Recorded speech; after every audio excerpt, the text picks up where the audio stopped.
Buenas tardes a todos, bienvenidos a este gran panel virtual, Energía y Gas, cómo detener la crisis que se avecina. Doy la bienvenida por parte del equipo de Sandra Fonseca, soy David Herrera, director político del equipo, y me complace dar la bienvenida a la ingeniera Sandra, claramente, a Adriana García y a Carlos Diago, que nos acompañan hoy como panelistas de este gran tema que a todos nos interesa y llama la atención.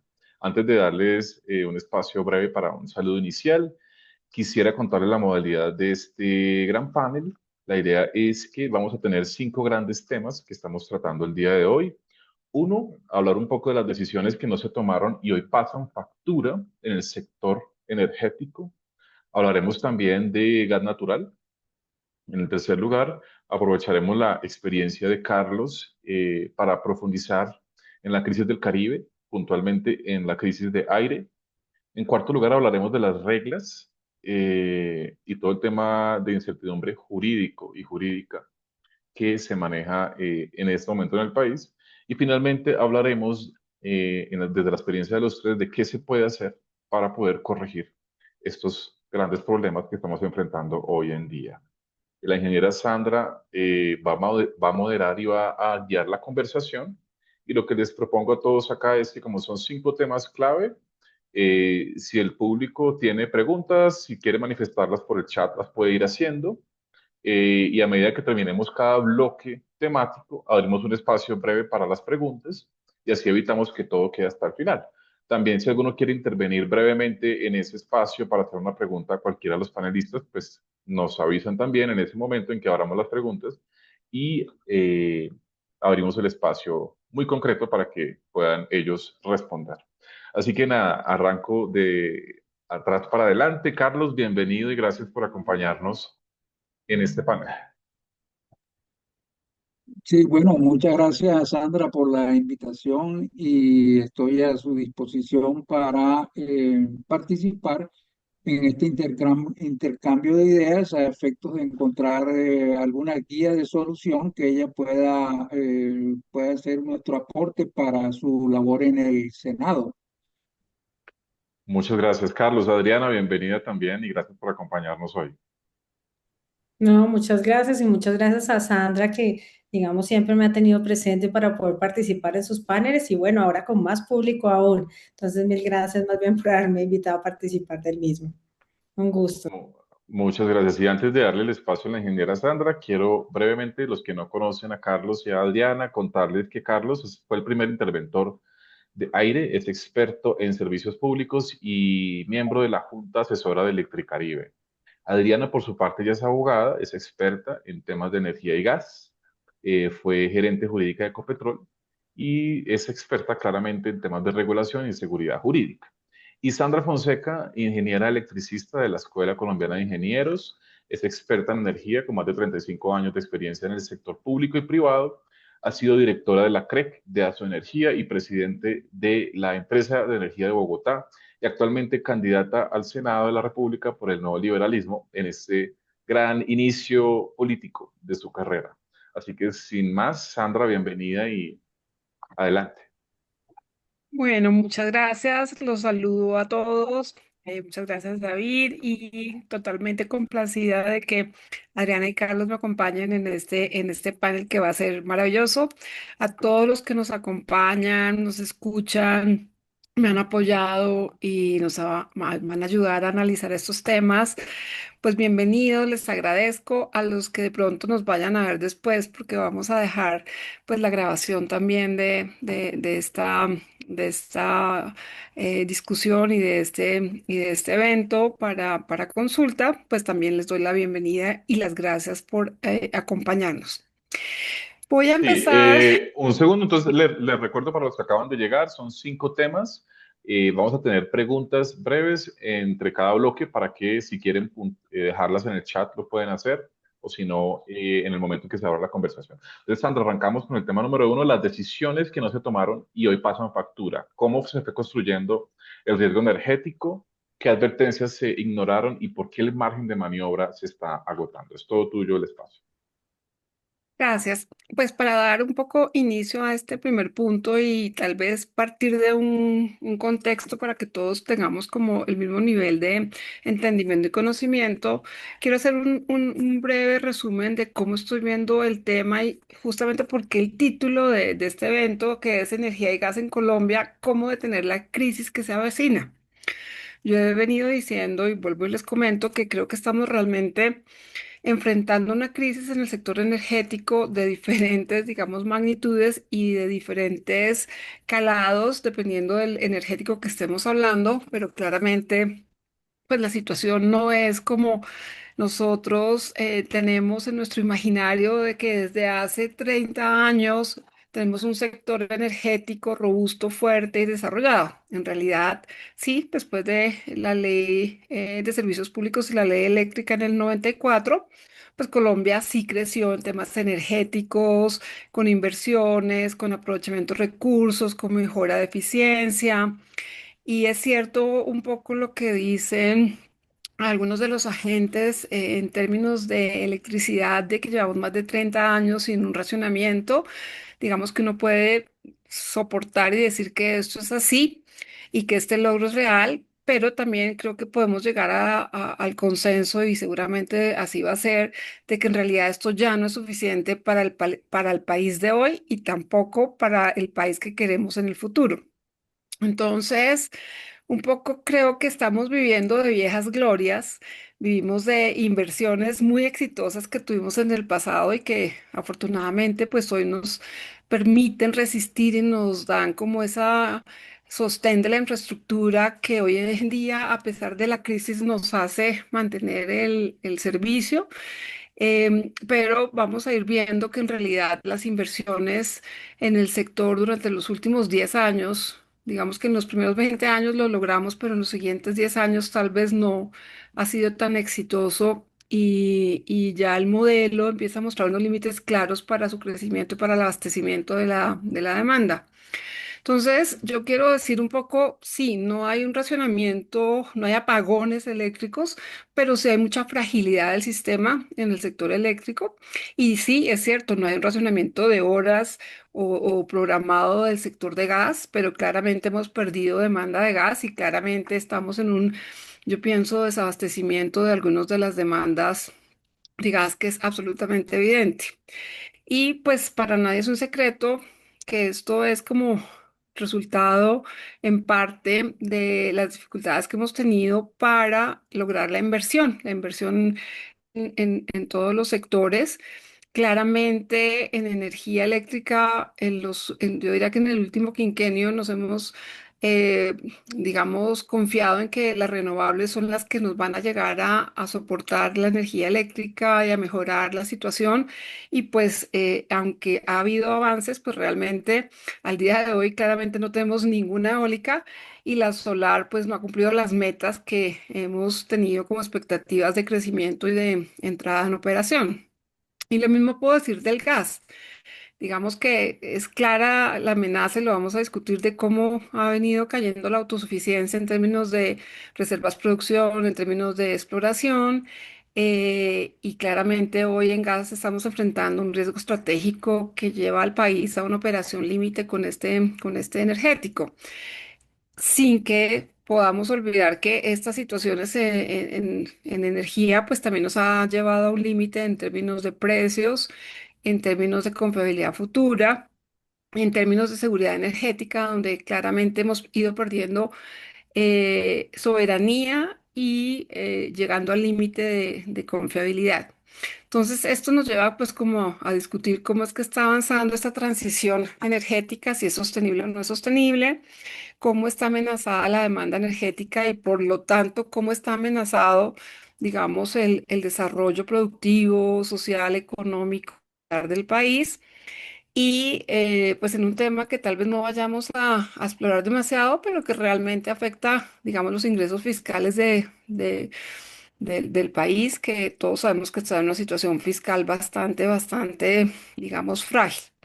Entonces, si nosotros queremos enfrentar el futuro, si queremos estar listos para ser realmente un hub energético, si queremos introducir tecnologías como, no sé, como movilidad eléctrica, como atraer nueva demanda en los data centers, si queremos realmente desarrollar urbanamente el país, si queremos ser un país del futuro innovador, pues tenemos que hacer cambios de fondo. Entonces, pues sobre esto vamos a ir discutiendo y a ir analizando un poco el tema. Y esta primera pregunta para, digamos, ya llegar al punto de qué decisiones no se tomaron y qué es lo que nos está pasando hoy factura, pues parte del hecho de que realmente no hemos podido al día de hoy cumplir con las expectativas de inversión, no hemos tenido, digamos, resultados en términos de eficiencia y competitividad. Y realmente hoy tenemos una situación donde el gobierno un poco está como en una dicotomía que dice que estamos muy bien y que no tenemos problemas, pero a la hora siguiente reconoce que hay déficit y reconoce que tenemos unos problemas gigantescos, tanto físicos como financieros, como ambientales, y al momento siguiente vuelve y dice que no, que todo está perfecto y que no hay ningún problema y que no vamos a enfrentar ninguna crisis energética. Y yo quiero pues partir de esta afirmación y es que desafortunadamente yo sí puedo pronosticar que durante los próximos 4 años vamos a enfrentar un racionamiento eléctrico y seguramente muchos problemas de desabastecimiento de gas por la sencilla razón de que pues tenemos una situación de desbalance o de balance inestable entre la demanda y la oferta. Y yo diría que cualquier crecimiento adicional de demanda, cualquier desabastecimiento de gas, un fenómeno como el Niño o cualquier evento en los elementos del sistema, pues nos va a llevar a un apagón. Entonces, en ese escenario, voy a empezar con Adriana en el tema de gas, en esta primera pregunta, y es, ¿cómo es que llegamos y se fue construyendo a este riesgo energético en el tema de gas? ¿Cómo lo ves tú? ¿Cómo es ese análisis que tienes para que, si es que coincides o no coincides con lo que yo estoy diciendo, llegar a este punto, digamos, de que en nuestro concepto no se tomaron las decisiones adecuadas y estamos, digamos, en una situación donde ya estamos enfrentando pues todos los problemas que yo he enumerado? Bueno, gracias, Enrique. Mira, yo creo que efectivamente, como lo mencionas tú, hoy en día hay un déficit de gas y no es un tema, digamos, de una percepción, sino que, digamos, la entidad competente en señalarla, el gestor, hace los balances periódicamente y dice, estamos en déficit y por lo tanto la comercialización se debe hacer de esta manera. Si estuviéramos como estábamos muchos años atrás, pues no tendríamos, digamos, que limitarnos a hacer la comercialización en la forma en que hoy se hace para efectos de poder satisfacer en primera instancia la demanda esencial. Entonces, pues hablar de que hoy no hay déficit, pues coincido contigo en que sí estamos en un déficit de gas.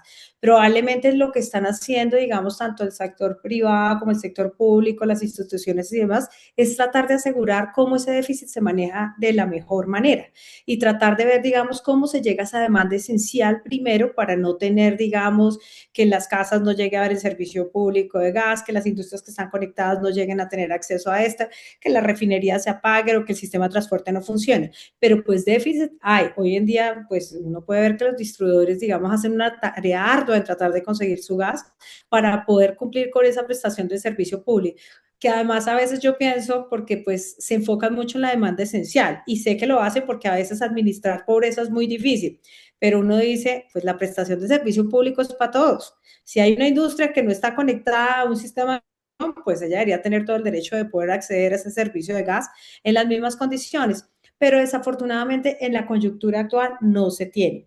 ¿Qué pasó? Yo creo que desde los planes de abastecimiento de mucho tiempo atrás se viene viendo que el balance de la oferta y la demanda no cruzaban o que para que cruzara más bien se necesitaban proyectos importantes como los offshore, que van a aportar una gran cantidad de gas al país, proyectos que visualizaban como las regasificadoras, acordémonos que había dos regasificadoras, bueno, una regasificadora que se hablaba siempre en el pasado que era la del Pacífico, que tuvo dos procesos para su adjudicación, desafortunadamente fallidos, o sea, nunca se pudieron concretar. El offshore, pues por múltiples cosas del sistema colombiano, el tema del licenciamiento y demás, tampoco se ha podido concretar. De hecho, recuerdo que hace poco en uno de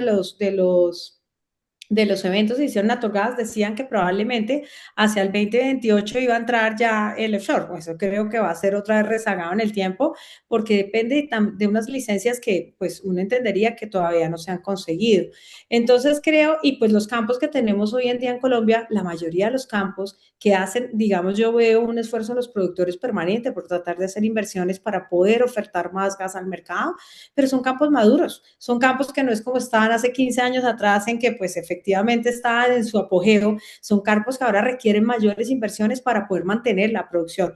Por eso la producción en Colombia ha bajado en los últimos 10 años de manera pronunciada. Entonces se veían las cosas, hay esfuerzos de algunos actores, pero definitivamente faltaban medidas. Faltan medidas como para materializar los planes de abastecimiento, que efectivamente se den los procesos para adjudicar las cosas, las ampliaciones y los temas de las adecuaciones al sistema de transporte que se hablan en todos los planes de abastecimiento de tiempo atrás, pues no se materializan porque no sale la remuneración, no sale el proceso, se requieren otras cosas que definitivamente pues nos coge el tiempo y se llega a lo que estamos hoy, que es una nueva atención a toda la demanda del país. Creo que pues coincidimos plenamente en el sentido, y tal vez para los que no conozcan, que digamos que se ha venido regulando más para la escasez que para realmente generar una oferta adecuada y una sostenibilidad hacia el futuro. Y ahí fue cuando un criterio que en algún momento el ministerio asignar una prioridad de abastecimiento de gas como era la demanda esencial. De un momento a otro, el regulador decidió que se va a hacer un criterio para asignar comercialización, para asignar contratos, reservas, prioridades, y llegamos al punto que en gas, hace poco, hace 2 días tal vez, el presidente de la República sacó un trino diciendo que no teníamos problema de gas porque se estaba abasteciendo toda la demanda de gas con la oferta que había. Y yo creo que es exactamente al contrario. Se está ocupando toda la oferta que hay con la demanda de gas que queda, pero claramente, como tú lo dijiste, viene perdiéndose la demanda de gas, reduciéndose durante los últimos 10 años. Pero yo diría que críticamente en los últimos 2 años, especialmente en el sector industrial, el año 24 se perdió cerca del 15% de la demanda industrial, y en el 2025 yo estimo que alrededor de un 28% de la demanda industrial. Entonces, eso quiere decir que claramente pues estamos perdiendo capacidad de atender la demanda. De Ahora, acuerdo, se ha construido mucha demanda porque esa demanda industrial pues puede conseguir otro energético y no necesariamente que vaya acorde, digamos, con el objetivo del gobierno de tener energías más limpias. Obviamente muchos han migrado a carbón, algunos que no se lo permite pues han migrado a otro combustible como el GLP, pero sí, hay demanda en gas que pues definitivamente se ha ido perdiendo o destruyendo. entonces, bueno, claramente como inicio, el tema de la situación de gas, por lo menos hoy, no puede ser ignorada. Y eso me lleva pues a un tema muy específico y es lo que acabas de decir. La demanda que se ha ido reduciendo en gas, se ha ido a otros energéticos, incluyendo el sector eléctrico, porque la demanda actual industrial que existe y que tiene la posibilidad de consumir energía eléctrica, pues lo hace. Esto presiona, digamos, la demanda de electricidad y pone, digamos, en mayor riesgo, digamos, la estabilidad del sector eléctrico que está interconectado, porque pues ahí claramente tenemos absolutamente cero margen entre la oferta y la demanda. Ya no tenemos reserva como en años anteriores, que teníamos 15, 20, 25% de reserva y de flexibilidad entre la oferta y la demanda. Entonces ahí, Carlos, un poquito como la visión exactamente también como desde el punto del sector eléctrico, de cómo es que fuimos construyendo este riesgo eléctrico de estar en el punto que el año pasado el déficit de energía firme es de 3,5%, y este año seguramente será casi del 7 o el 8% en términos de energía firme, que claramente no se ha llevado a un racionamiento programado, digamos, consecutivo o sistemático, pero que se ha llevado a que no se puedan hacer adiciones de demanda de ningún tipo, ni siquiera la existente, no hay factibilidad de conexión de nuevas cargas, ni convencionales, tradicionales, ni mucho menos nuevas. Em, y pues para nadie es un secreto que los planes de expansión en transmisión están absolutamente retrasados, en distribución ni se diga, y en generación, pues hemos ido, digamos, impulsando solo las tecnologías renovables, que por muy deseables que sean, pues no nos dan la suficiente ni confiabilidad, ni seguridad, ni respaldo, y tampoco se han, digamos, incorporado en la magnitud y el tiempo que se requeriría. Entonces, para ti, Carlos, cuál fue ese punto de quiebre? ¿Qué es lo que ha venido pasando en el sector eléctrico, digamos, para estar en ese momento, en esta situación donde el riesgo ya, siento yo, es tan inmanejable y donde digamos que ya, pues no podemos hablar digamos, de la leche derramada en el pasado, pero sí de la inacción, por lo menos de los últimos gobiernos? ¿Tú cómo lo ves, Carlos? Pues yo lo veo que en el año 92, cuando tuvimos la situación de racionamiento de un año, tuvimos la fortuna o la posibilidad de que teníamos gas disponible, se construyó el gasoducto al interior, Ballena Barranca, se instalaron una serie de termoeléctricas, las mayores, los proyectos TEPSA, Termoflores, se hizo Termocandelaria y se fortaleció bastante el sistema térmico de generación a gas, aprovechando la tecnología de ciclo combinado, que hasta donde yo conozco es la tecnología más eficiente de generación de energía térmica, y no con vapor, sino a través del ciclo combinado. Pues lo que empecé a observar es que empezó a haber una reducción en la oferta de demanda, o más bien de pronto quizás un consumo acelerado de las reservas de gas nuestras, que eran las que teníamos en ese momento en Ballenas y Chuchupa, y empezamos a perder, digamos, el margen de reserva para el uso del gas. Todo el mundo se pasó a gas, gas vehicular, gas domiciliario. La industria también aprovechó ese recurso energético, pero no se mantuvo, digamos, un nivel de exploración que permitiera en el tiempo contar con una explotación de gas que a estas alturas ya deberíamos tener disponible. En el año 2014, pues se tomó la decisión por parte del grupo térmico de Termoflores, Termocandelaria y Termo Barranquilla de montar la terminal de regasificación flotante en Barú, a efectos de poder contar con ese combustible para efectos de sostener su cargo por confiabilidad al cual aplicaba.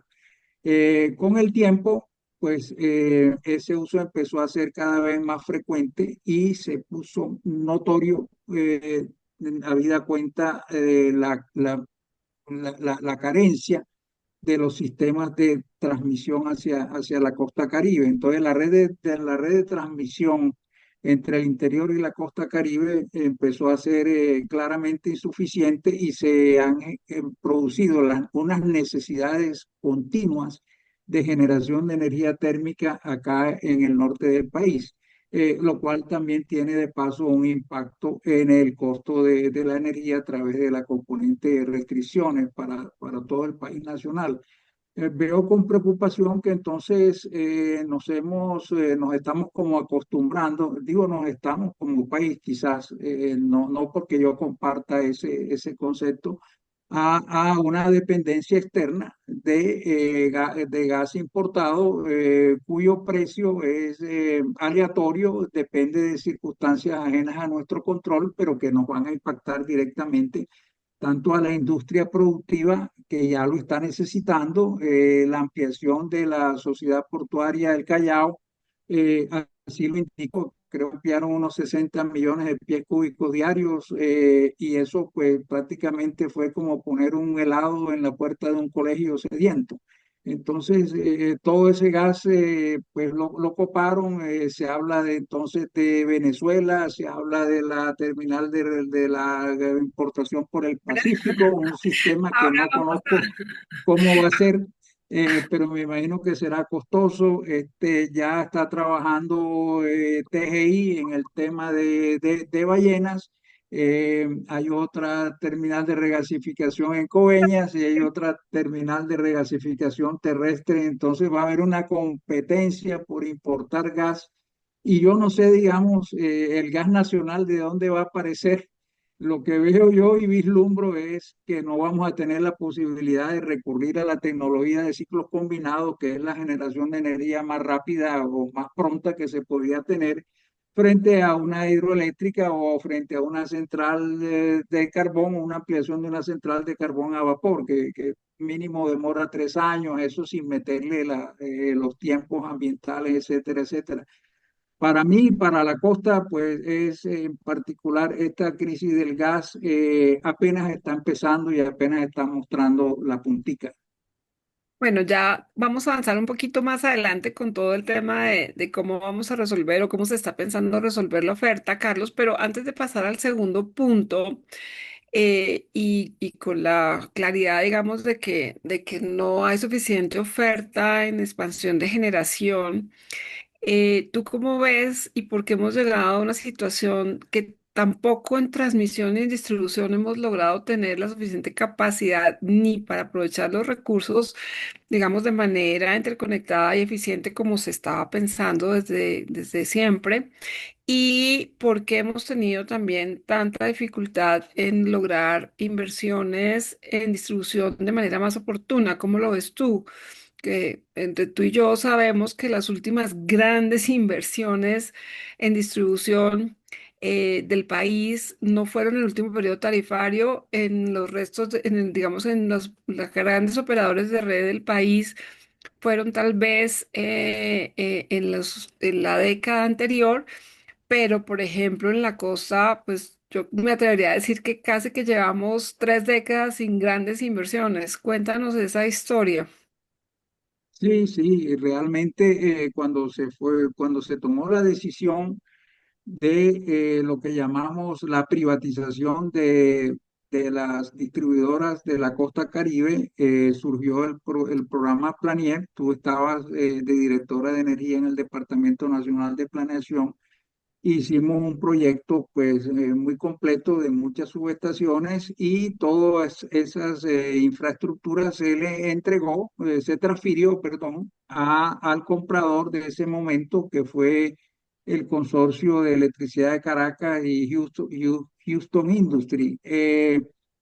Prácticamente como una solución a la problemática que se afrontaba con las distribuidoras en razón del manejo político que se le estaba dando. Se perdió la concesión técnica y la consecuencia de todo eso es que la recaudación de la distribución de energía nunca sirvió o nunca se acopió para cubrir los compromisos que tenía Corelca con los contratos de compra de energía de Termoflores y TEPSA, y eso llevó pues a la liquidación y al desmembramiento del sistema eléctrico de la costa Caribe. Pues ya esto pasó pues muy rápidamente a manos de Unión Fenosa. No recuerdo ninguna inversión importante de parte de ellos, y después eso se transfirió a Gas Natural Fenosa. Finalmente todo eso terminó en una intervención en noviembre del 2016, y entonces esa fue la segunda intervención, porque la primera fue la primera para Electrocosta Electricaribe. Y después de casi de 4 años de intervención, pues surgió esta solución de aire y Afinia, ¿no? Entonces, tampoco aparece una evidencia cierta de que los compromisos de inversión que debían hacer en la red, sobre todo en particular aire, que es el caso que yo conozco pues más directamente, se hayan hecho. Todo ha generado una serie de retrasos, no solo de calidad de servicio, sino la dificultad de poder apoyar la transición energética con la conexión de los proyectos de energía solar de cualquier nivel, inclusive pequeños proyectos. No hay forma de poderlos conectar, Sandra, a la red porque los circuitos están copados, etcétera, etcétera. Entonces, hay un problema de fondo que tiene que ver también, de pronto lo vamos a hablar más adelante, me estoy anticipando, con la solución empresarial de aire, que tiene que ante todo preservar, pues, digamos, las inversiones en en las redes de distribución para poder hacer, en este caso, la conexión de los proyectos de energía renovable que vamos a necesitar para apoyar la transición energética, porque proyectos térmicos no hay y proyectos hidroeléctricos importantes tampoco. Estamos dependiendo de aleatoriamente un poco de los aportes en energías renovables no convencionales que puedan surgir. Hay problemas graves, serios, complicados, retardados de muchos años con las expectativas que teníamos con la energía eólica en La Guajira. Así que pues, este panorama de verdad que no luce nada halagüeño. Va a haber bastante trabajo, debería tener bastante trabajo el nuevo gobierno que entre y esperamos contar contigo en el Senado para que des las luces respectivas. Sí, parte de, digamos, de trabajar estos temas es, y en esta primera parte, pues, digamos, tratar de hacer un poquito de historia y de entender por qué estamos ahora en la situación en que estamos y por qué es que no se han podido implementar las soluciones o por qué de alguna manera las hemos agotado, ¿cierto? Porque creo que gracias a todo lo que hicimos y gracias a todo lo que se logró en los primeros, diría yo, 15 20 años, es que hemos podido soportar y estirar y lograr como flexibilizar el sistema energético de tal manera que hasta hoy nos ha logrado, digamos, sobrevivir. Pero pues eso llega a un punto en que se agota y creo que eso es lo que yo quisiera como dejar plantado en este primer tema y es que realmente agotamos todas las reservas, agotamos todas las flexibilidades, agotamos toda la capacidad que teníamos de expansión digamos, de flexibilidad en la infraestructura, que es la que finalmente nos da los servicios.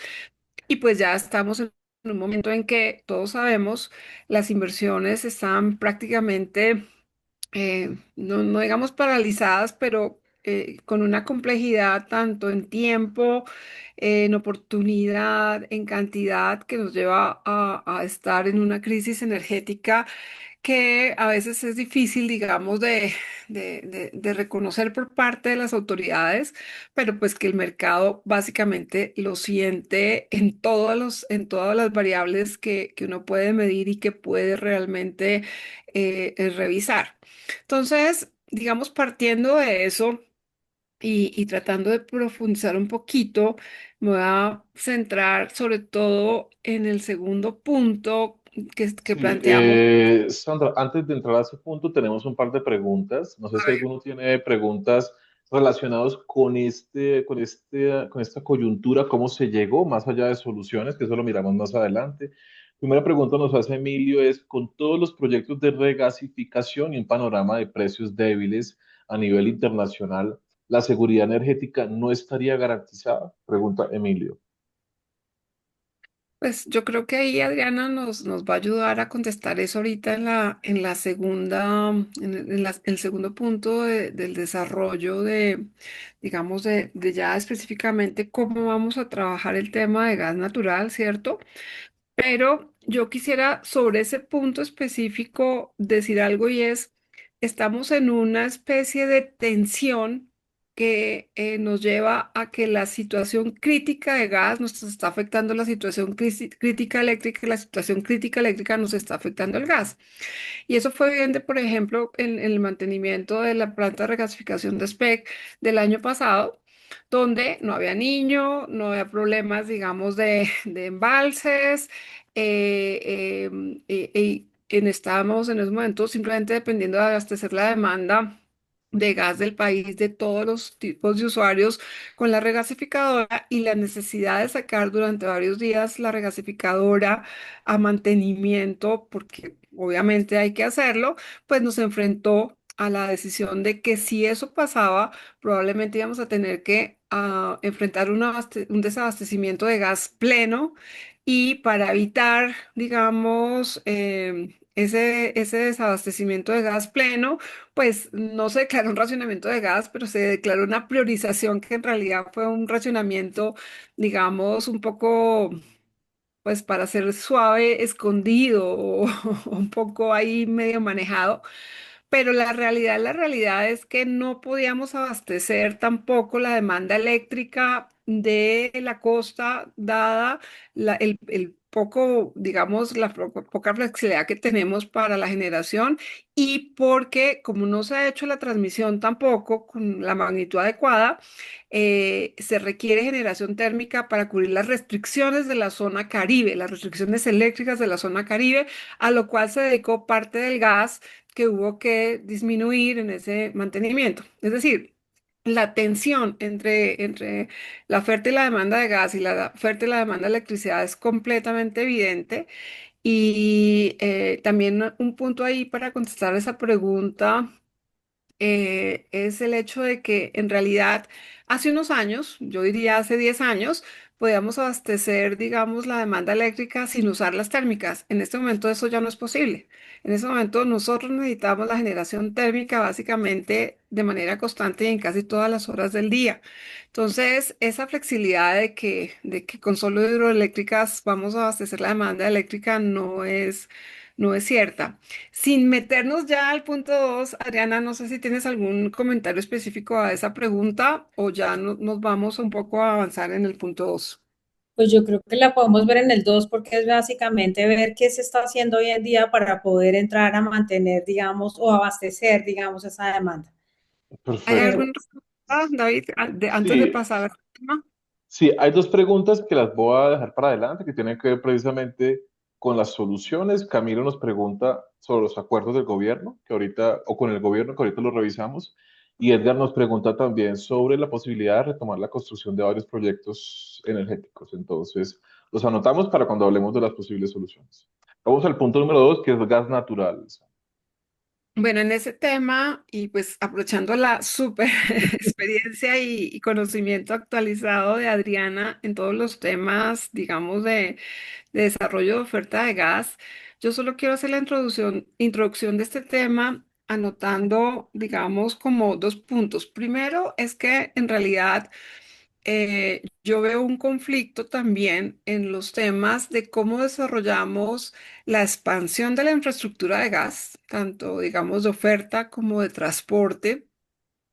Y creo que hay una coalición de modelos que nos ha llevado a una situación de falta de decisiones y falta de claridad en cómo desarrollamos la infraestructura porque quisimos desarrollar la infraestructura de gas a partir de simplemente como un resultado de la demanda y la oferta y de pronto de acuerdos contractuales y de pronto con unas reglas un poco generales basadas en la regulación de la CREC, suponiendo que había suficiente oferta y suponiendo que había suficientes señales e incentivos para desarrollar, por ejemplo, los temas de transporte.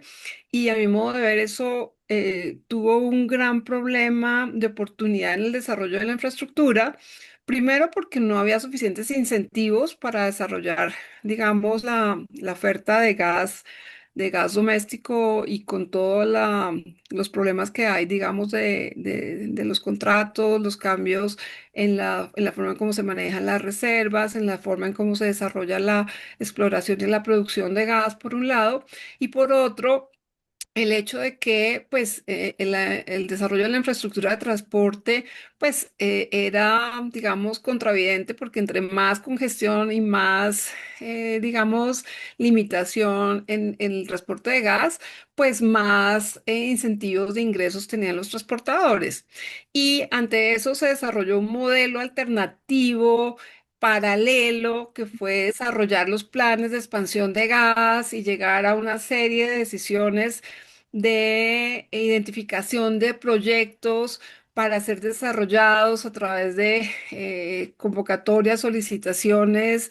de la UME que claramente, como lo dijo Adriana, fueron un caos en la regasificación, fue un desastre. Ella dice que hubo dos proyectos fallidos de la regasificadora del Pacífico, para mí fueron tres, y luego hubo una falla total en identificación de otras regasificaciones y luego otra falla total en cumplimiento de los planes de expansión de transporte. Y entonces tenemos para mí dos mundos de solucionar un tema de optimización de la expansión que no están funcionando, que no dan priorización, que no permiten tomar las decisiones a tiempo y que finalmente pues nos ha llevado, digamos, a la situación que hoy tenemos. Entonces, bueno, en ese contexto, Adriana, un poco el tema es cómo es que hemos llegado a este punto en que esta visión de que teníamos un exceso de gas, de que teníamos exceso de transporte, de que no había problema con la optimización del uso de la infraestructura,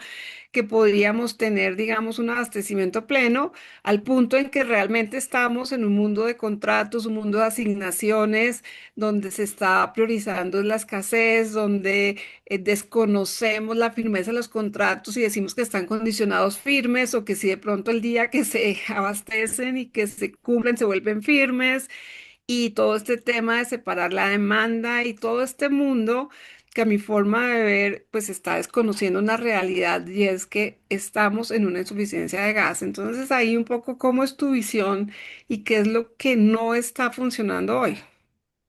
Bueno, pues mira, tal y como le dices, digamos, yo creo que desde el planeador de la energía, porque la OCDE en el plan de abastecimiento de gas, digamos, ha conceptualizado la necesidad de incorporar dos, tres plantas. No recuerdo bien si son dos o son tres plantas. Tiene la necesidad, pues él hablaba de la necesidad de incorporar una planta en Guajira, otra planta en el Pacífico y hacer la ampliación de SPEC. En ese orden de ideas, digamos, para él ya está previsto que para poder suplir esas necesidades de la demanda del país es necesario tener una oferta de gas importado. Y la dejaba planteada desde ese momento. ¿Qué creo yo? Pues que definitivamente desde la expectativa o pues desde la visión que tiene la necesidad de implementarlas a que se materialice es donde hay un largo trecho que no logramos cerrar. Entonces, a mi modo de ver también, algo que ha sucedido, pues a mí me parece maravilloso, es que inversionistas privados ya per se han logrado concretar y cerrar. Hoy en día se habla más de 16 plantas de infraestructura para importar, pero ya hemos visto en las últimas noticias que tenemos cuatro materializadas a corto plazo. Ya tenemos que Frontera anunció una planta con una capacidad importante para entrar a finales del 2026. Está otra que es la que se ha hablado desde el año pasado, que está en el Pacífico, que es la de Pío, que es la regasificadora del Pacífico, que también va a entrar, digamos, gas a todo el suroccidente del país. Esta también es del 2026 y TGI anunció que definitivamente ya en el primer trimestre del 2027 viene con la planta de La Guajira. Entonces, lo que hoy en día viene, sin perjuicio que no han salido los planes, no se ha concretado, digamos, todo el tema de regulación que se requiere para poder saber cómo va a ser ese proceso de adjudicación para que estas infraestructuras puedan ser parte del plan de abastecimiento, que pues para la gente que no conoce esa jerga, en últimas lo que quiere decir es que la demanda le va a ayudar a pagar esa infraestructura a esos, digamos, promotores de esos proyectos. Sin perjuicio de que eso no esté claro, pues ya han empezado todos los inversionistas privados y digamos la iniciativa privada a tratar de desarrollar esas plantas. Hoy ya tenemos unas plantas importantes que si vayan a cubrir el 100% del déficit, pues no sé. Primero porque hoy son proyectos, están en un estado muy avanzado y vemos unos ya materializados a muy corto plazo. Entonces, pero eso no va a cubrir el 100% del déficit, porque también, digamos, para que uno cubra el 100% de la demanda, tienen que entrar las otras posibles ofertas del plan, como es el tema de supuesta entrada del gas offshore o de mantener, digamos, el nivel de producción que hoy en día tienen los campos onshore. Entonces, si se vaya a hacer un match perfecto, yo lo veo, pues en este momento todavía incierto en que con esos proyectos se pueda cubrir. Además, porque con los cuatro que hay hoy, pues no.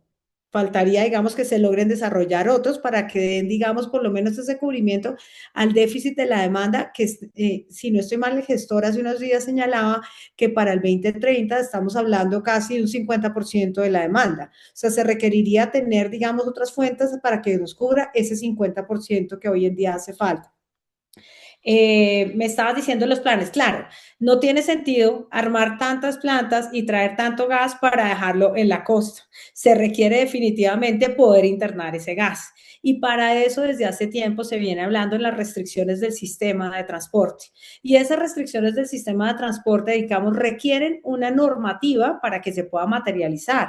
Se debe, por ejemplo, en el tema de la reconversión de los oleoductos que tanto se hablaron en los últimos años, pues se requiere, digamos, que se saque la regulación correspondiente para las tarifas. Se quiere dar claridad también sobre los expedientes tarifarios para los temas de la expansión del Sistema Nacional de Transporte. Entonces, si bien visualizamos las cosas, hay cosas que hace falta tener para tener la seguridad jurídica para poderla realizar. El tema de la actualización de los expedientes tarifarios, pues será vital para que lo puedan hacer. El tema de cómo se remunera, pues también para poder hacer la reconversión. Entonces, ¿qué nos hace falta? Pues poder cumplir con esos hitos, porque como bien decimos, en papel lo vemos, hay inversionistas que le están metiendo todo para efectos de poder en este momento que sea una oportunidad de mercado, porque lo cierto es que como no hay gas, pues los privados también ven una oportunidad de desarrollo de un negocio. Y eso se está trayendo, pero lo que no puede pasar es que se nos vaya a quedar todo el gas, pues en la costa y no pueda satisfacer el 100% de la demanda, porque parte de esa está en el interior. No sé si en eso me estabas comentando, hablabas de los planes de abastecimiento, de si con eso satisface. No recuerdo qué otra cosa tu pregunta tenía, Sandrita. Digamos que ahí un poco es, digamos, cómo es que vamos a sostener el sistema y qué es lo que tendríamos que hacer, ¿cierto? Un poco quiero como repasar un poco qué es lo que hay y tú me dices si me falta algo porque tú estás bastante actualizada. Al final, la única planta de regasificación única funcional que tenemos hoy en día es la regasificadora SPEC en Cartagena. ¿Cierto? Tiene 465 millones cúbicos diarios para abastecerse. Que Exactamente. de hecho está en proceso de ampliación para, pues, digamos, en el 2027 poder aportar a la demanda en general y no tener como finalidad solamente el tema de las térmicas. Y tiene una meta llegar a 533, digamos, millones de pie cúbico día. Ahí hay por lo menos una incertidumbre de si tiene toda la capacidad, digamos, en la licencia ambiental para llegar y cumplir el tiempo, pero pues supongamos que sí. Y esa es la única real que hoy en día existe y que nos permite atender, digamos, 20% de la demanda total del país. Que hoy no se puede abastecer con la demanda, perdón, con la oferta interna. Entonces, pues claramente dependemos de esa importación. Tenemos muchos proyectos, como tú dices, y ahí habrá que mostrar cuál es la prioridad, digamos, de ejecución. Yo siento y la evolución que he visto de esto es que los proyectos empezaron un poco a estructurarse y a ventilarse en el mercado, primero digamos, iniciativas privadas, y posteriormente en algún momento, pues Ecopetrol dijo, momento, yo voy a organizar esto y yo soy el mayor productor de gas y yo tengo que resolver tanto mi demanda interna como producto, como consumidor, como honrar los contratos que tengo que hacer. Y en un momento, digamos, se apropió y generó como unas expectativas de desarrollo de proyectos. Entonces empezó por el anuncio del proyecto del Pacífico, que claramente no es equivalente al proyecto que en su momento la UME subastó y que fue fallido, y simplemente pues estamos hablando de una planta pequeña de 60 millones de pie cúbico día, que además no tiene una conexión directa de gasoducto al sistema y que simplemente va a usar un sistema, digamos, de transporte por carretera, y que ayer, pues en una noticia de último momento que podemos comentar hoy, fue anunciado que tenía un cierre financiero con una financiación de BGT Pactual y de la FDN, la Financiera de Desarrollo Nacional, que creo que pues da una cierta tranquilidad que por lo menos esa inyección va a estar cercana a, digamos, a la fecha de, digamos, prevista de operación, pero dado ese poco volumen, pues no es suficiente, ¿cierto? Hay algún otro proyecto ahí que está dando vueltas en esa zona, pero que aparentemente no está avanzado. Y el Ecopetrol entonces anunció dos grandes proyectos, digamos, de regasificación en el Caribe, Coveñas y probablemente Guajira. Y lo que hemos entendido de esa evolución es que iniciaron la comercialización. Bueno, hablando de Pacífico, se hizo la comercialización condicionada. Y hablando de Coveñas, empezó una comercialización con dos alternativas de ruta de conexión, con dos etapas de producción. Pero finalmente, también esta semana salió un anuncio de que se suspendía esa comercialización y paralelamente salió el anuncio de TGI, de un acuerdo con Ecopetrol del uso de una de las conexiones, cediéndole la licencia ambiental, y también salió pues el anuncio de acuerdo para desarrollar este proyecto. Y de pronto también esta semana, en estos días, salió el anuncio de Ecopetrol de que logró un contrato de regasificación en Puerto Bahía, que un poco, creo yo, está asociado a poder abastecer el gas de La Guajira. Y se suspendió Coveñas. Y paremos ahí en esos proyectos que en teoría Ecopetrol y con estos socios están tratando de manejar, y si no hemos llegado, digamos, a los privados. ¿Tú cómo ves la situación? Bueno, ¿cómo lo veo? Porque no participo de ninguna de las decisiones allá adentro ni las conozco de primera mano, pero ¿cómo lo veo el análisis de las noticias que precisamente tú dices que se han venido dando estos últimos días? Yo lo que creo es que, digamos, hay la unión de diferentes agentes. Yo veo a Ecopetrol participando en esos proyectos como un comercializador de gas importado. O sea, ya no como productor, sino como comercializador de gas importado, y probablemente, como tú lo dices, porque tiene que cuidar una demanda que tiene de tiempo atrás ya y que tiene que asegurar más el cumplimiento de los contratos. Él lo que está haciendo, por lo que veo yo, es sencillamente entrar en una alianza con esas regasificadoras que ya van a entrar próximamente.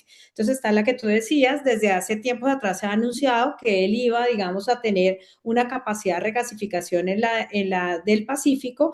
Pues realmente entiendo que todo el gas, digamos, toda la capacidad, digamos, la contrató, y me imagino que habrá suscrito los contratos, porque ellos sacan los procesos de comercialización y son abiertos al público. Serán contratos firmes, sujetos a condiciones. Esa es la modalidad que introdujo el ministerio, precisamente porque está supeditado a la entrada en operación de una planta. De igual forma, veo que lo que anunció arriba es lo que yo vi en las noticias, más que decir que ya tenía como tal la planta en La Guajira, es que lo que habían hecho en una alianza para efectos de efectivamente poder ceder, digamos, a TGI el uso de la infraestructura, pues me imagino con todas las autorizaciones que eso conlleva, para que pudiera haber un cierre del proyecto. Yo veo que él participa más que todo en esos como un off-taker, o sea, como un tomador, digamos, en esas infraestructuras, de esa capacidad. Y pues como tal, eso hace que se pueda viabilizar más el proyecto. El que mencionabas también estaba ahí, el que dijo últimamente con Puerto Bahía. También entiendo que lo que tiene es un contrato en el que él es el comprador de esa capacidad que hay en Puerto Bahía, y él a partir de ahí fungirá como comercializador de gas importado. Entonces, yo veo que hay una alianza importante de diferentes agentes, pues de Ecopetrol, porque ha sido pues el principal proveedor de gas en el país, y pues claramente tendrá la intención de cuidar su demanda y ver cómo se logra asegurar también el cumplimiento de esos contratos.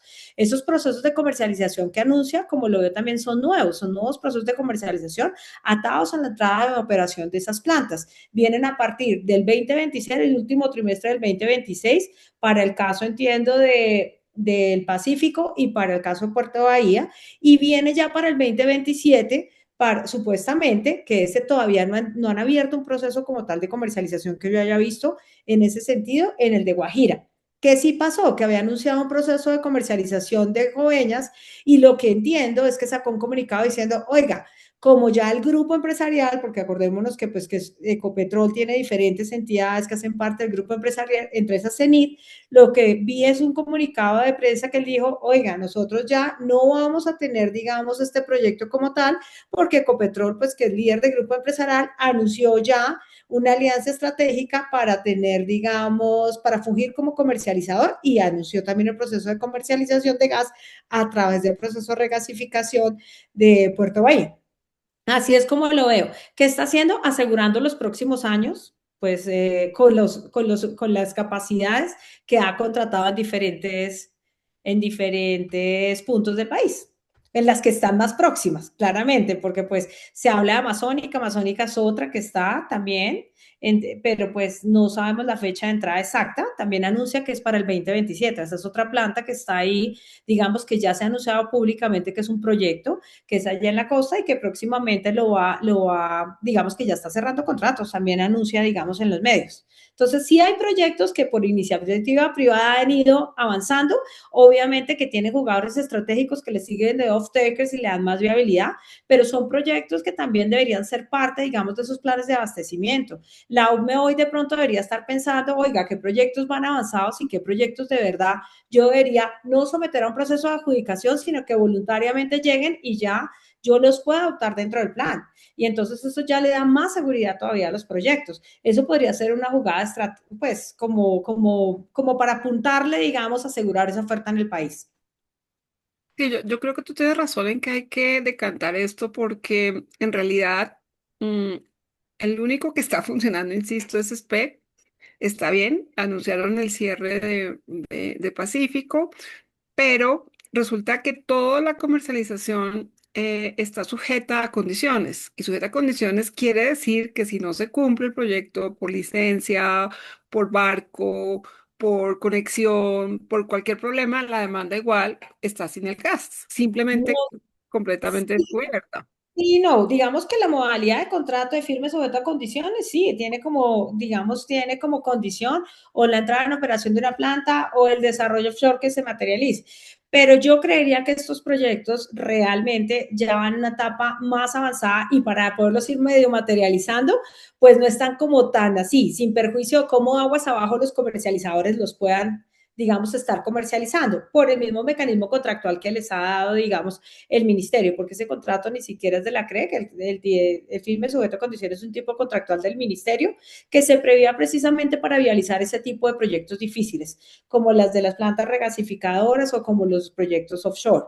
Yo creería que esos proyectos que anuncian es porque pues sí van avanzados, o sea, asegurarte que van a entrar en la fecha exacta, yo creo que si lo anuncian es porque tienen los compromisos y así va a ser. Sin embargo, pues como todo, pues es imposible poner y decir, no, si FECO dice, no, no, no sabemos, proyectos, pero yo creo que esos proyectos están para las etapas que han dicho. Por lo menos pues, yo creería que el de Pacífico y pues los de anunciados por Puerto Valles, creo yo. Pero... Ok. Yo, digamos, me permito ser escéptica, sobre todo en el cumplimiento exacto de las fechas de puesta en operación. Yo creo que sí van a entrar en algún momento, pero digamos, sí hay un cierto riesgo ahí de demanda y sacas un punto muy claro que es como la invasión de competencias que vamos a hablar como en el último punto de regulación. Pero solo para recapitular y que de pronto aquí como parte de información de este espacio quede por lo menos a lo que hay hoy, porque como tú dices, esto cambia mucho. Entonces tenemos pues claramente SPEC, que ya nos confirmaste, es 465 millones de pie cúbico día, ampliación a 533 en el 2027. Tenemos el proyecto, digamos, Guajira, que es Ecopetrol, Frontera, habla eh, el Teje- proyecto Guajira no creo que sea el de Ecopetrol. El proyecto Guajira yo lo veo más como el proyecto de TGI, ¿no? Es el que tiene con el Jocol. proyecto Guajira es, más bien, el proyecto Ballena, llamémoslo así, más que Guajira, ¿cierto? Porque es más proyecto Ballena, que es TGI o Colecopetrol y que en este momento está proyectado que sean 300 millones de pie cúbico día y Para provisto el 27. para el 2027.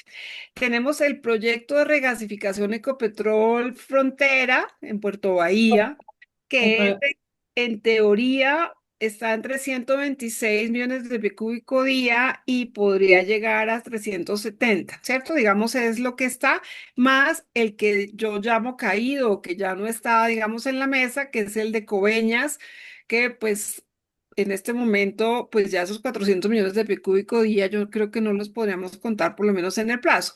Y están todos los demás, digamos, privados. Tú ya hablaste del de Amazónica, que, De Pío, el de que Pío, digamos, en el el del Pacífico, que ya sacamos que eran 60, y está, digamos, de los otros que yo llamo privados, pequeños, pero no tan pequeños, pero como escala, que justo ayer salió, digamos, como la especie de anuncio de comercialización de Amazónica. El anuncio dice que hasta 150 millones de cúbicos día, pero no dice el mínimo. No sé si tú tengas, digamos, información adicional. Yo Está el de... entiendo que Mónica estaba entre 50 y 150, pero pues no tengo exactamente los datos de cuáles son los millones de pie cúbico días exactos, pero Está entiendo que iba por el más. de Gela, que hablan hasta de 400 millones de cúbico día. Está el de Brisa, que hablan hasta de 170 millones de cúbico día. Está el de Andes, que está hasta 150 millones de cúbico día. Está uno que no conozco mucho, que se llama Bravo Petroleum. Está el de Palermo, que es el de Amazónica. Está Jaguar, que es pequeñito, de 30. Está Puerto Antioquia, que tampoco tenemos información, de 30. Y hay otros más pequeños, digamos, de 20, inclusive está Caribe LNG de 60. O sea, bueno, tenemos una serie de Y yo creo proyectos. que la diferencia entre esos que enumeras, que de verdad son como 16, y los que estábamos hablando al principio, es que pues los otros ya tienen, digamos, como un punto más allá, y es que ya anunciaron la comercialización del gas. No solamente se está diciendo, vamos a hacer un proyecto, una regasificadora para poder traer gas licuado, sino que adicionalmente ya anunciaron todo el tema de comercialización. Entonces, pues es como lo que les hace la diferencia entre unos y otros, a mi modo de ver. Claro, el único punto que yo quiero dejar aquí es que tenemos incertidumbre de cuáles van a cerrar, tenemos incertidumbre de cuáles van a entrar y en qué plazo, y tercero, quiénes van a poder trasladar ese gas que entre hacia el interior del país, ¿cierto? Porque ese es otro de los puntos que ya hemos discutido. Pero bueno, creo que bastante, digamos, temas sobre este tema hemos avanzado. De oferta también podemos tener ahí otras incertidumbres. Se habla también de la entrada de posible el gas de Venezuela. Acuérdate, pues ahora que le levantaron las sanciones, que es el hecho fundamental por el que no se podía, digamos, tratar ese tema, pues vuelve a abrirse una posibilidad que hay que analizar. Uno no puede decir que ese gas vaya a llegar a corto plazo, porque todos saben que ese gasoducto de Antonio Ricaute, ha sido desmantelado, que adicionalmente no es solo que las empresas de Estados Unidos que operan en Venezuela quieren meterlo, sino que tienen que hacer inversiones en compresión, dejar en casa en estado de, digamos, de condiciones RUT, pero pues eso ya no es tan lejano como lo veíamos hace un tiempo cuando estaban sancionados. Hace poco vi pues ya cómo salía la circular de la FAC diciendo cómo se podían ya tener supuestamente relaciones con ciertas compañías allá en Venezuela que se dedicaban a la actividad de exploración y explotación. Luego, pareciera que de pronto está migrando para volver a tener esa puerta abierta para que se pueda dar ese intercambio también con ellos. Esa es otra fuente importante. Y la otra que uno tampoco puede dejar, digamos, fuera del radar, pues es el gas offshore. Es un gas que yo no creo que entre en la fecha que ha anunciado en los últimos eventos de Ecopetrol, pero es un gas que de todas maneras siguen pedaleando, están pendientes de solicitar las autorizaciones, que se den los licenciamientos y demás, y esa sería una fuente también importante para el país. Entonces, sí, falta esa sujeta a la incertidumbre que hemos tenido en los últimos 10 años, así sigue igual. Estoy de Quiero acuerdo leerles contigo. rápidamente unos comentarios, por si hay que ver lo que podamos reunir por ahí. Nos dice Carlos Vázquez, el proyecto Guajira es una alianza entre el Grupo Energía de Bogotá y el Grupo Ecopetrol a través de OCOL. Precisamente Edgar hablaba de lo que mencionas, Adrián, un poco sobre el tema de Venezuela, que seguramente ahora un rato hablaremos de Venezuela, Ecuador y cómo se está reconfigurando internacionalmente la región, pero él hace la mención puntualmente de, en todo el tema de la relación de Trump con Venezuela, qué pasaría precisamente con esas inversiones en las regasificadoras que ustedes han mencionado. Hace una mención también en un caso hipotético sobre Rusia, si podría importar en algún momento gas desde Rusia si se quitan las sanciones. Y nos había mencionado previamente Carlos un comentario que teníamos en el aire y era, bueno, esos acuerdos con el gobierno que se pueden hacer para darle impulso a todos estos proyectos que garantizan abastecimiento de gas. Yo no sé a qué se refieren acuerdos con el gobierno, pero en ese punto yo diría que más que acuerdos con el gobierno, lo que se requiere es como esa colaboración de las entidades gubernamentales para que se pueda materializar de manera más expedita el tema del licenciamiento, el tema de la expedición, digamos, de las resoluciones que expliquen cómo van a ser las metodologías para los escenarios que requieren tener claridad en los cargos, cosas así, diría yo. Ay, ¿no se escucha bien? ¿Será que estoy mal de señal o me escuchan bien? ¿Te escuchamos? Sí, te Ah, bien, escuchamos. bien. Es que vi un chat que decía no se escucha bien y dije, uy, pailas. Entonces, creo Y que es como lo que se requiere el acuerdo del gobierno. Es como que más bien las entidades que hoy en día tienen esa competencia para poder efectivamente, digamos, pues que se materialicen las cosas que están a cargo de ellas, que saquen, digamos, las resoluciones, el tema de los procesos de adjudicación, el tema de las resoluciones para saber cómo van a ser las remuneraciones. Todos esos temas que están pendientes son necesarios para poder ayudar a conjurar un poco esa crisis. sí, Vale, vamos sí. a falta algo, perdóname. Una pregunta, ¿ustedes me escuchan bien ahí? Sí, vale. Hay una pregunta breve que dice Iván, que ya ustedes la han retomado, la menciono rápidamente. ¿Cuál debería ser la política de gas del próximo gobierno para el corto, mediano y largo plazo que garantice abastecimiento, seguridad, soberanía y cómo adaptarse un poco a la realidad del mercado mundial, esos cambios? Digamos, es una opinión muy personal, ahí sí, pues para no entrar en discusiones políticas, es algo muy personal, pero pues yo sí creo que no se debe mantener esa limitación a la exploración. Yo no estoy diciendo que en este momento el abastecimiento se deba exactamente a la medida de que no se permitió la exploración, porque todo lleva un tiempo en el desarrollo, pero claramente éramos un país que teníamos una autosuficiencia precisamente porque todo el tiempo estábamos en procesos de explorar, explotar y producir. Cuando te quitan un pedazo, pues es muy difícil. Digamos, yo soy pro de todo el tema de una matriz energética limpia. A mí me parece muy importante mirar a eso. Soy consciente de los acuerdos que hemos suscrito, el tema del Acuerdo de París, el tema de todo ese tema de tener que contribuir y bajar los gases de efectos de, invernadero. Pero creo que eso debe ser una transición, como lo dice su palabra, o sea, transición lenta. No podemos sacar de plano, digamos, todos los combustibles, porque una matriz requiere tener seguridad y esa seguridad se da de la combinación de los diferentes energéticos. No podemos decir, y perdón porque sé que además hay mucha audiencia del sector eléctrico, que solo lo solar, no, lo solar solo no puede ser. Tenemos que tener una unión de todos los energéticos. Para eso debemos mantener, digamos, la posibilidad de tener que además somos un país rico en eso.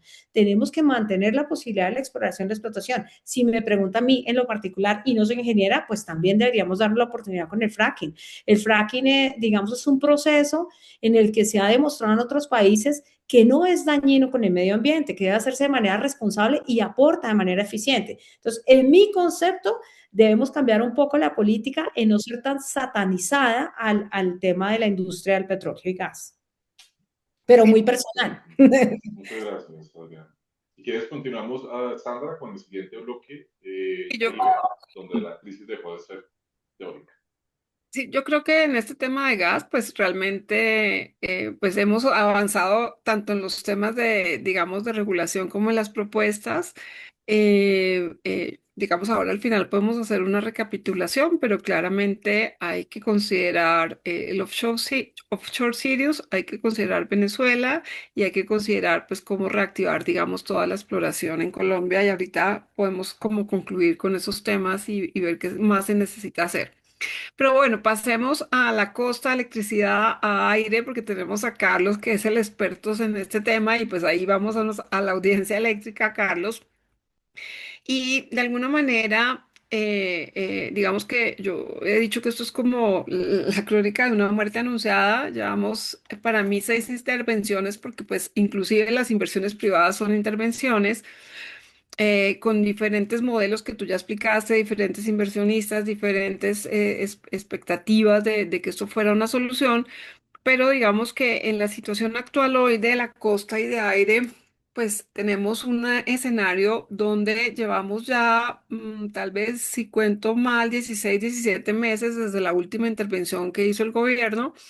Tú fuiste el primer interventor delegado, pero desafortunadamente creo que no te dejaron más de 45 días. Entonces, pues más allá de lograr hacer un diagnóstico, tratar de presentar una solución, pues no pudiste avanzarte. Vamos con 5 interventores delegados en estos 16 meses, lo que nos da pues una imposibilidad de hacer una gestión adecuada, pero más allá de eso, pues aunque se decretó que era una intervención para liquidación, y eso está decretado, digamos, a los 3 meses de la primera intervención inicial en esta última etapa, pues no se ha tenido ninguna evolución de una propuesta clara de cómo es que se va a hacer esa liquidación, cómo es que se va a llevar a una posible solución de continuidad y de viabilidad, de sostenibilidad en el largo plazo y que se pueda resolver de alguna manera, así sea en un periodo y en un proceso, cómo resolver el tema de prestación de servicio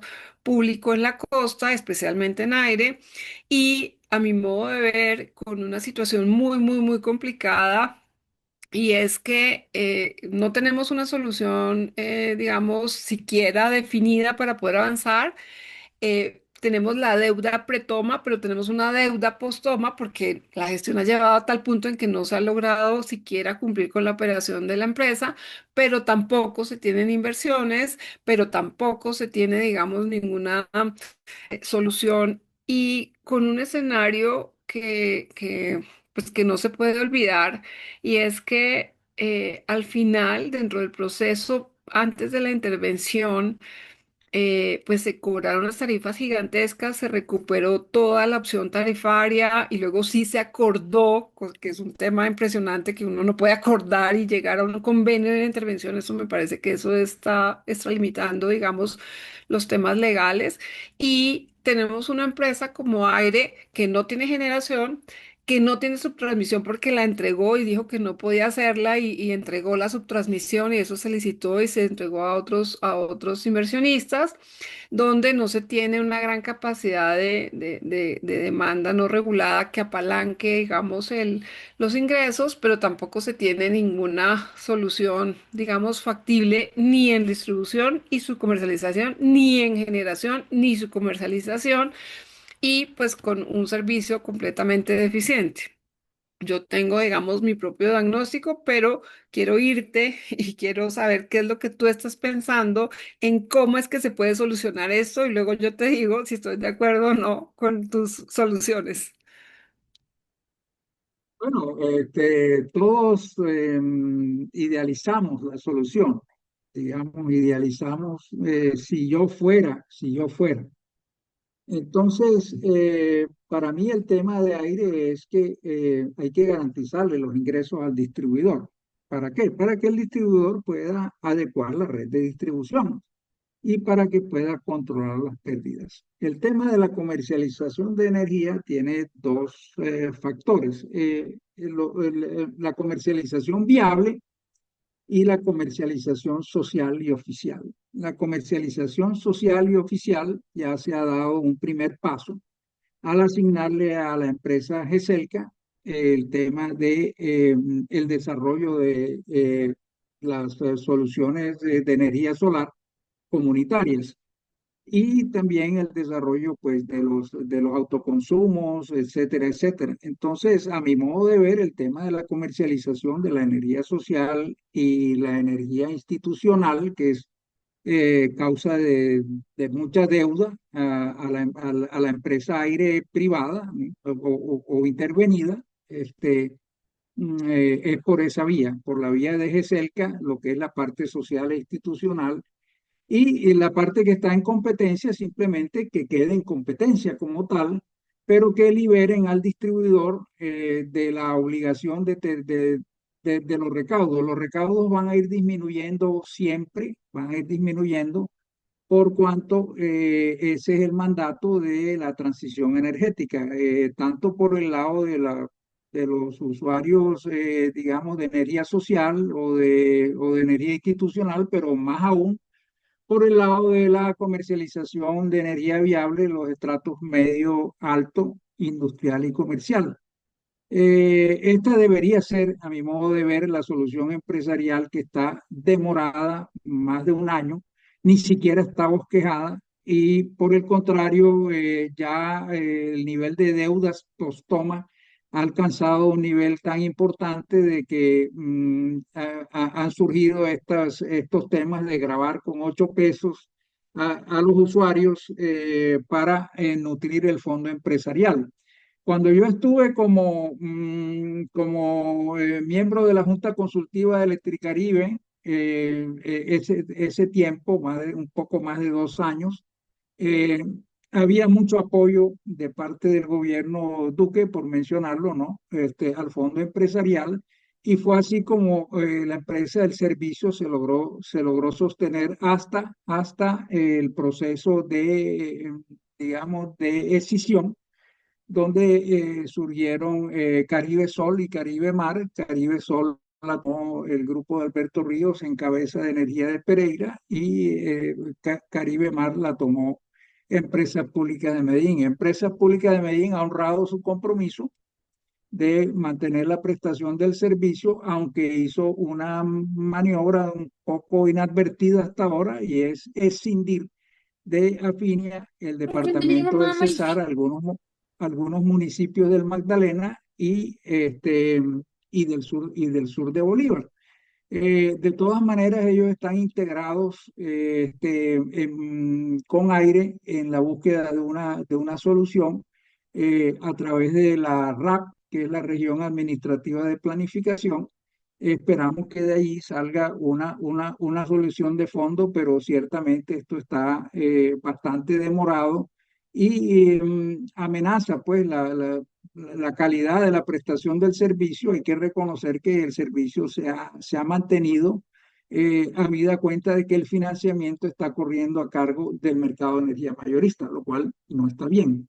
Esto es lo que ocasiona el riesgo sistémico del que todos hablamos y en un momento dado esto puede colapsar por el lado de los generadores térmicos cuya generación se requiere para poder sostener la prestación del servicio habida cuenta de las restricciones de transmisión y distribución que tenemos en la costa Caribe. Pues ya Sandra las conoce bastante desde Asoenergía. Me acuerdo en Enercol una conferencia de ella al respecto de los retrasos de los proyectos. Todo eso termina siendo un gravamen para los usuarios. Entonces, urge la pronta solución empresarial para que este problema, pues que ya lleva realmente 17 meses sin resolver, pues se solucione. Y el riesgo sistémico se controle, ¿no? Se están afectando muchísimo todas las empresas del mercado de energía mayorista y la compra de energía de aire en estos momentos de, entre comillas, bonanza, pues es relativamente, no es difícil conseguir para aire contratos de suministro de energía. Inclusive hoy día, casualmente, pues el precio de bolsa está por debajo del precio de contratos, uno diría resultaba mejor comprar en bolsa que contratar, si le echamos los números así de esa manera. Pero lo cierto es que el financiamiento no está siendo a través del fondo empresarial, sino a través de las deudas acumuladas del mercado de energía mayorista. Sobre esto, pues, José Camilo Mansur de Asocodis, digamos, Alejandro Castañeda de ANDEC, Natalia de Acolgen Gutiérrez, han hecho bastante énfasis y esperemos que esta situación se resuelva. Repito, hasta ahora la prestación del servicio se ha sostenido, pero hay algo grave y es que las nuevas empresas que desean instalarse, por ejemplo, en el departamento del Atlántico, no les están dando factibilidad de conexión de energía porque no tienen disponibilidad de capacidad. Hoy estuve en una reunión con funcionarios de Pro Barranquilla y me comentaron esa situación. Yo dije, me parece grave porque entonces toda la potencialidad de desarrollo que tiene el Departamento del Atlántico y eventualmente el Magdalena y la Guajira está frenada porque es que no hay expansión en la red de distribución, o sea, ni siquiera para atender nuevos usuarios, mucho menos para atender el incremento de demanda. Entonces, urge la solución empresarial, pero que sea una solución empresarial integral, estructural y racional, sobre todo, que realmente sea una verdadera solución. Lo que sucedió en el caso de Aire y Afinia, Caribe Sol, Caribe Mar, es que sencillamente, a mi juicio, y fue lo que viví, no tenían el músculo financiero suficiente para una tarea de largo plazo en materia de reducción de pérdidas y y de mejora de recaudos. Todas esas estadísticas se conocían y se conocieron y el consorcio de Energía de la Costa, de Energía de Pereira, pues decidió tomar el riesgo. eh, y de pronto, pues ya cuando sintieron que no podían más con con el esquema, tiraron la toalla. Entonces, se han dedicado en esencia a la crítica de las cosas que suceden, no, sin desconocer que seguramente tienen razón. El tema de la energía costosa, del mercado de energía mayorista, el tema de la alta cartera, etcétera, etcétera, y la mala gestión de los agentes interventores, yo incluido con solo 40 días de ejercicio. Entonces, es el momento ya, pues, que se procure una solución empresarial, por lo menos que se vislumbre, donde haya un inversionista, que yo lo visualizo como un inversionista privado, que con unos ingresos de distribución garantizados tome a su cargo la expansión de la red de distribución, a mi modo de ver, en dos áreas eléctricas, una el Departamento del Atlántico y otra la Guajira y el Cesar, de manera que no quede en manos de bajo la responsabilidad de un solo inversionista, el compromiso de expandir la red de distribución, que el efecto colateral que tiene es que todos los proyectos de transición energética, de energía renovable, mayormente solar, no van a tener posibilidad de conectarse a una red de distribución, sino tendrían que ser megaproyectos que tendrían que conectarse a un sistema de transmisión que apenas está bosquejado, que se llama Caribe Conectado. Entonces, realmente veo que la situación de corto plazo no se va a resolver y esto va a quedar en manos del nuevo gobierno, el que sea, resolverla o no resolverla. Y entonces nos iremos al apagón, Sandra.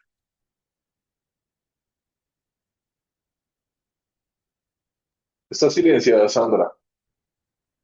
Ya. Perdón.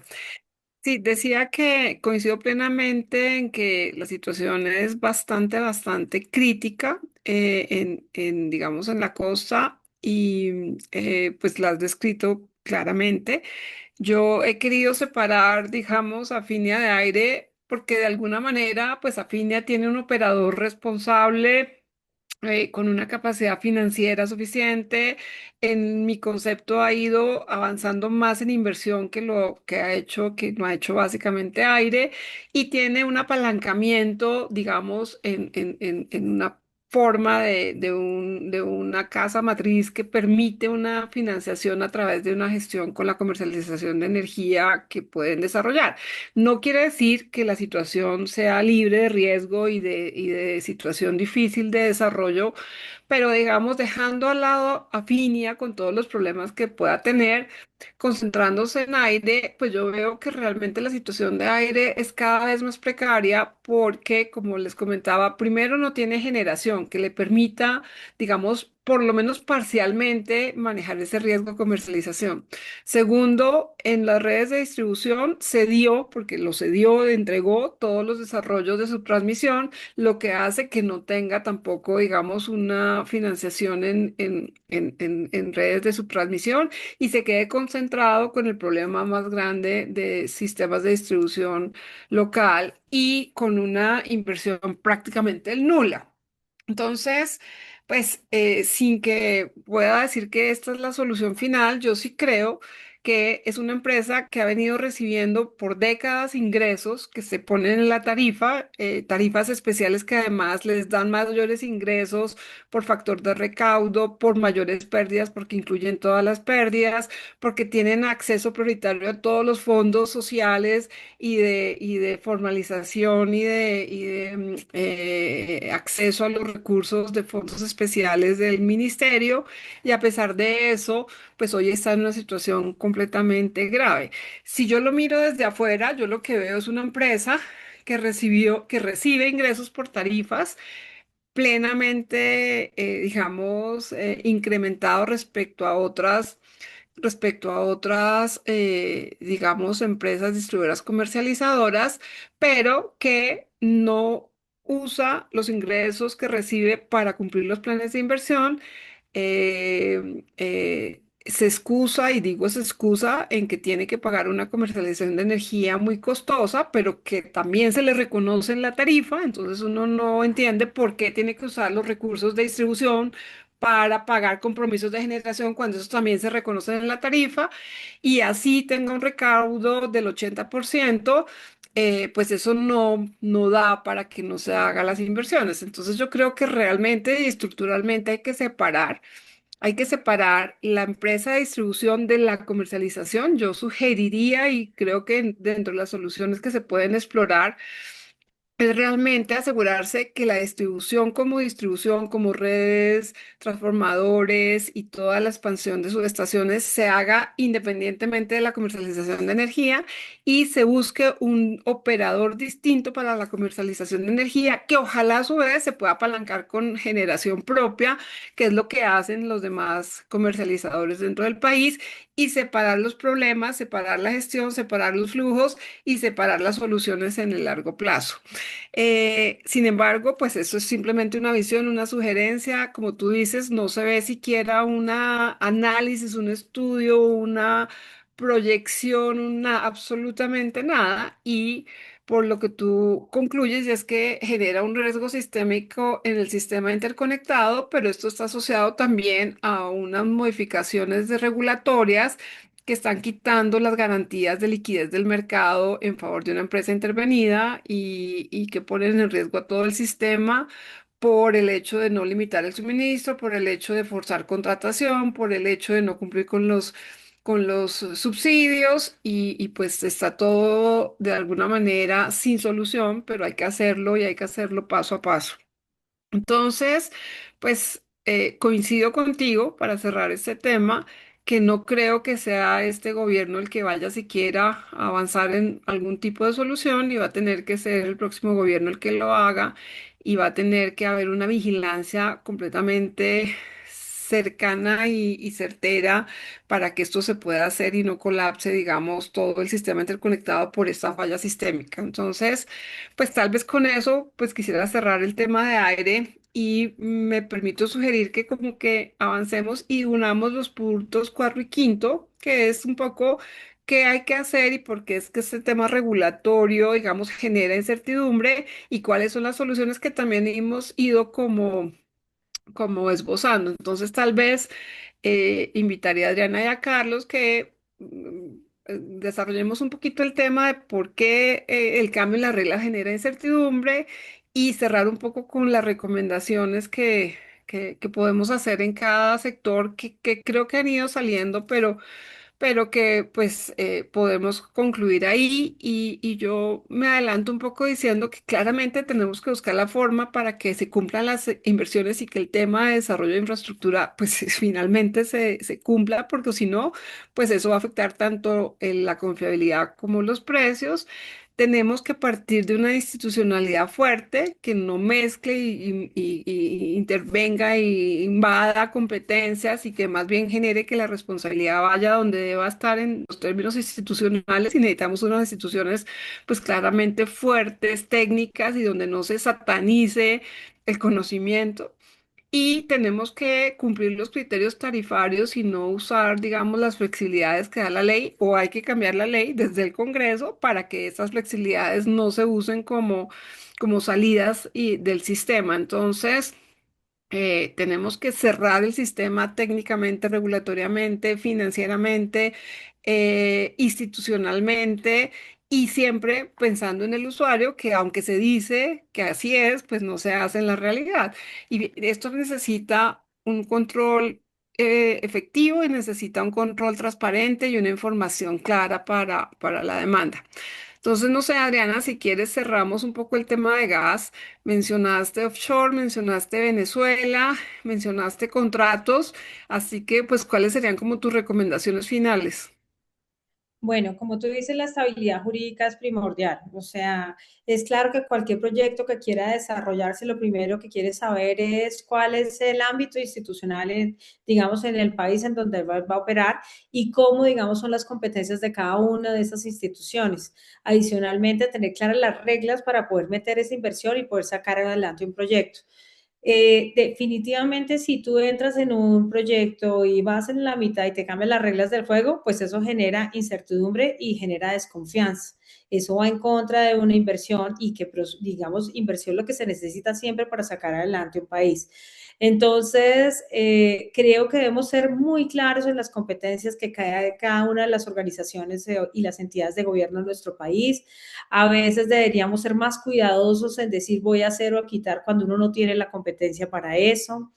Hay que cuidar la inversión a mi modo de ver, no se puede estar tratando que entonces si no me haces caso te intervengo el precio o algo así, pues porque eso va a generar cierto, digamos, fragilidad o inseguridad más bien para los próximos inversionistas.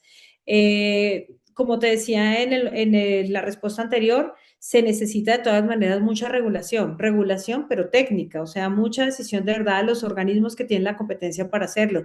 Se necesita la definición de temas por parte de la UCME y se necesita definitivamente que la CRE, pues primero tenga una institucionalidad más fuerte, que esté integrada por todos los miembros que tiene que estar, que sea 100% técnica, pero que adicionalmente, digamos, se expidan estas normas que se requieren para que haya, digamos, el ambiente necesario para que esta inversión pueda seguir adelante. O sea, creo que es básico eso. Perfecto, súper, muchas gracias, Carlos. ¿Cuál sería como tu recomendación final en los temas regulatorios y de soluciones, digamos, sectoriales para la costa y pues para el país? Tu micrófono, Carlos, por favor.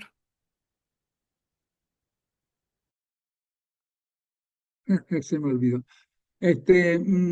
No, pues mucha gente pues es consciente de que hay un potencial de energía renovable importante en la costa Caribe, pero sin unas redes de distribución adecuadas no podremos conectar todos esos proyectos. Entonces, inversionistas que conozco, varios, muchos, que desean hacer proyectos se encuentran con la barrera de que no hay puntos de conexión como tal, porque la red está totalmente insuficiente o ya está copada.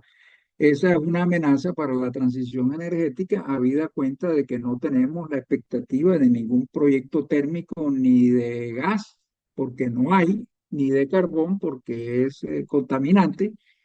Los proyectos hidroeléctricos solamente serían las pequeñas centrales del orden de 5 o 10 megavatios. Entonces, muchas soluciones pequeñas se diluyen y realmente terminan no siendo solución. Vi una pregunta de alguien de que si no es el momento de rescatar o de reactivar del listado de proyectos hidroeléctricos que hay, alguno de esos que podamos revisar y que de pronto resulte viable, no como una solución inmediata. Es obvio que son soluciones a 8 o 10 años, pero que de alguna manera pues le van a dar más estabilidad al sistema por invierno. En el caso de las inundaciones de Córdoba, pues he estado muy pendiente del tema de que el proyecto hidroeléctrico del Alto Sinú no era una sola represa, eran dos represas, una aguas arriba, que era la que regulaba las crecientes grandes, las mega crecientes. Entonces, fíjense todo el costo para la economía de esta inundación, ¿cuánto sería? Pero ciertamente un proyecto que es multipropósito, que tendría que ser multipropósito como RA, no solo generación de energía, sino control de inundaciones, regulación de caudales, pues no podría, digamos, ser remunerado solamente por ese concepto de la generación de energía. Y tendríamos que entrar en un esquema de asociación público-privada, un poco como lo que se pretende hacer con la solución del canal del dique. Es un proyecto acá, pues, que había avanzado bastante, inclusive estaba contratado con un privado y no aparecieron los aportes del gobierno nacional para su ejecución. Entonces, hay proyectos en los cuales la nación debe invertir. Yo recuerdo en el pasado el proyecto Betania. Neiva era una ciudad capital que padecía algunas inundaciones en épocas de invierno fuertes en el Alto Magdalena. Entonces se hizo la represa de Betania en los años 80, se decidió en los años 70 con ese propósito. Posteriormente, en él adquirió la central de Betania y le adicionó aguas arriba el proyecto Quimbo de 400 megavatios y entre las dos represas han regulado bastante bien el caudal del río Magdalena y han prevenido inundaciones aguas abajo de Neiva hacia abajo.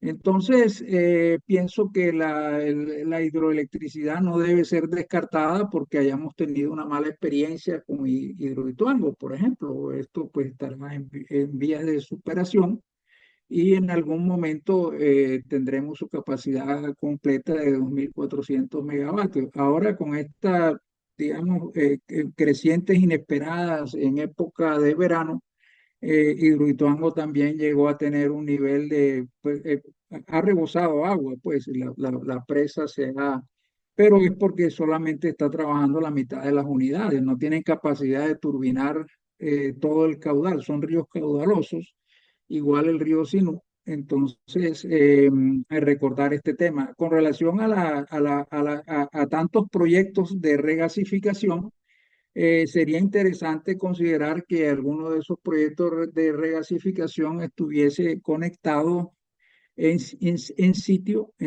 terrestre con un proyecto de generación de ciclo combinado que pudiese aportar energía, así como lo hizo el proyecto Termoflores en su momento. En cuestión de año y medio son turbinas pues, que están disponibles en el mercado y no requieren mucho para su instalación. Inicialmente trabajarían con un ciclo abierto y después se colocaría la caldera de recuperación de calor.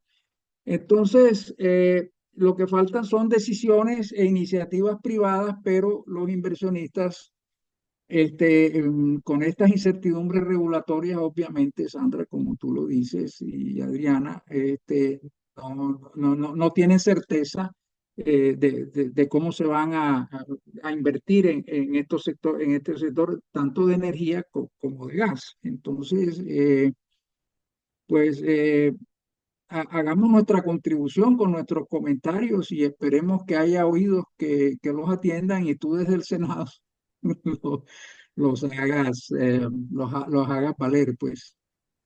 Gracias, Carlos.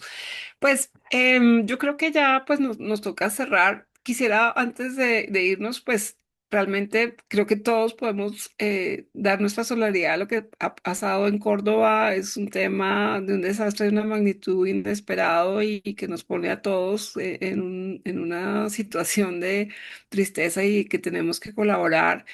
Pero yo sí quiero decir que esa tendencia del gobierno de querer buscar un culpable y decir que es el sector energético, pues creo que no lo podemos aceptar y creo que no es justo y creo que no es correcto.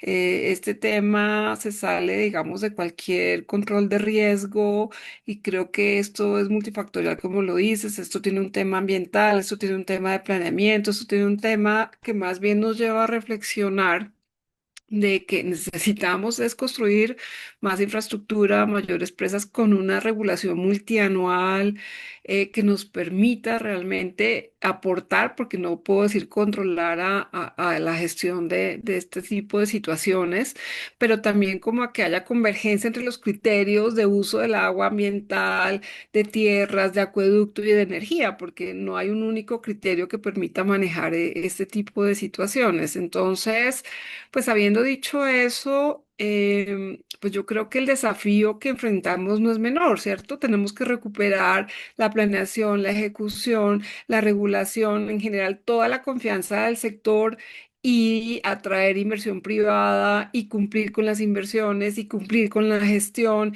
y hacerlo en el menor tiempo posible.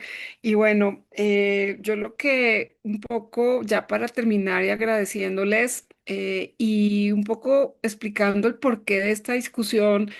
Y me quedan tantos temas y tantas variables y tantas cosas que podríamos seguir discutiendo porque llevamos 2 horas y aún así, digamos, nos quedan tantos temas por desarrollar. Pero sí quiero invitarlos porque este paso que yo estoy haciendo del sector técnico al sector político tiene como finalidad justamente poder aportar, poder concretar, poder desarrollar muchas de las propuestas que yo he pensado. No las voy a plantear en este instante, pero sí quiero y los invito a que si están interesados entren a la página web que nosotros desarrollamos, sandrafonseca.com.co, porque ahí hay iniciativas, propuestas de proyectos específicos para cada sector, fast track en términos de consultas, fast track en términos de apoyo a las inversiones, propuestas para desarrollar una mejor solución al tema de las consultas previas, unas propuestas de tener transparencia en las tarifas y cumplir con los criterios tarifarios, más una serie de propuestas claras e iniciativas legislativas que yo creo que ustedes podrían examinar y ojalá apoyarme en el desarrollo de esto para el futuro del sector.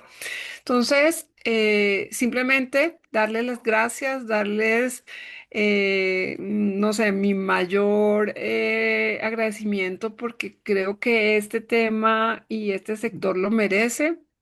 A los que nos acompañaron, a ustedes dos, a David que organizó este evento y que nos trajo a este escenario, pues muchísimas gracias. Agradecerles el apoyo incondicional que he recibido de ustedes, del sector, de los gremios, de los ingenieros, de todos los que se ven involucrados en el sector de energía y de toda la comunidad que entiende que la energía es transversal y es el futuro de desarrollo pues, social y económico del país.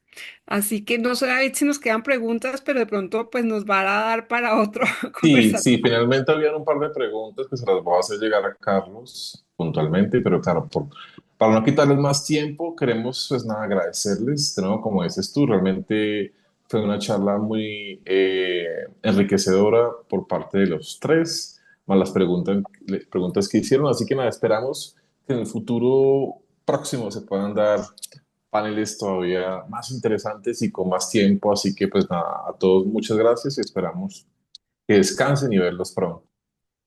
Un Hasta abrazo, luego. Que estén muy muchas bien. gracias. Bueno, muchas gracias. Mil gracias, que estén bien. Muchas gracias. Un abrazo.